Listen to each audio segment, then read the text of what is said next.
Hey there, Amoeba. It's Edgar Wright here, director of The World's End, and I am doing What's in the Bag.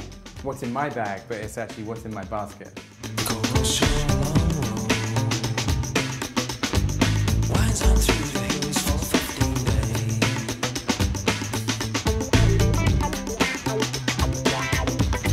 So the first thing I went for was something that I already own on a digital release, but I saw this fancy box set which has a bonus CD. This is David Bowie's new album, his first in 10 years. They're waiting to make their moves on us. The stars are out tonight, yeah. Bowie's been a big hero of mine since I was a little kid, and I was very pleased when he suddenly came back to Earth after a long absence in the wilderness.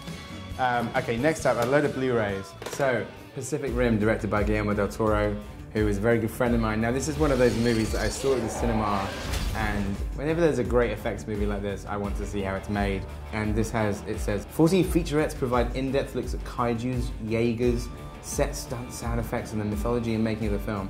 Next up, I am a Brian De Palma fan, but I have not seen Passion yet, which didn't get much of a theatrical release, and I have actually, this is a remake of a French film called Love Crime, which starred Ludivine Sagnier and Kristen Scott Thomas, but I have not seen this De Palma remake, so I am intrigued. Anything with De Palma and vaguely bisexual murder is going to be good.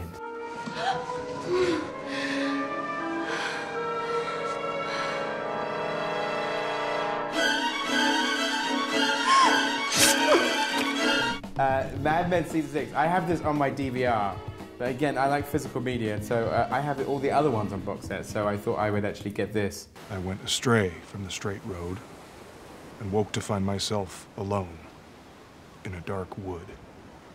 This is one of my favorite films of the year. This is Frances Ha by Noah Baumbach and starring Greta Gerwig, and I saw this at the movies and I really loved it. And I like that it goes straight to Criterion. No messing about, like 4 months later. You smoke inside? Yeah.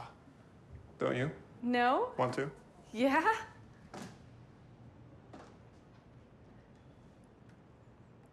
This makes me feel like a bad mother in 1987. Really beautiful film, really great, like sort of reminiscent of, you know, 70s Woody Allen, and really fun. So I'm looking forward to watching this again.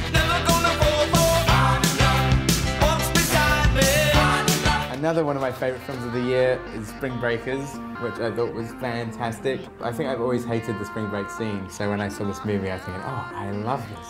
It's a complete teardown of that culture.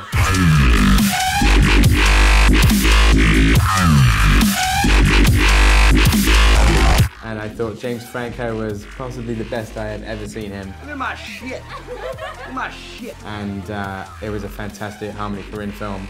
And definitely one of those kind of movies that's kind of like a bag switch. The way they promoted it and what it actually was are two different things. So I highly recommend this. This is like a Amicus anthology film from like I think this one is 1980. But there's a lot of the 70s anthology films I really like. Tales from the Crypt, Vault of Horror, From Beyond the Grave, Asylum, Dr. Terror's House of Horrors. Like, I love anthology horror films, and this is one of the few ones that I've never actually seen.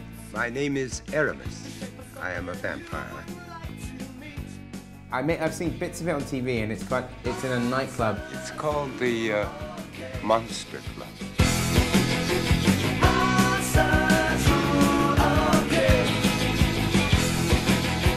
I'm always happy to buy any of these anthology horrors. And then the final thing that I bought was in the used book sections. In my college library, they used to have all 3 volumes of Danny Peary's cult movies. I guess Danny Peary pretty much coined the term cult movies. It was not as commonplace a term as it is now. And when he brought these books out in the 80s, it was like, you know, long essays on movies that are either flops at the time or, you know, had a small but kind of passionate following. And when I saw this in the library, I would read it from page to page and I would make a list. And here it is, out of print for $7.99, in good condition. And now it is mine. So thank you, Amoeba.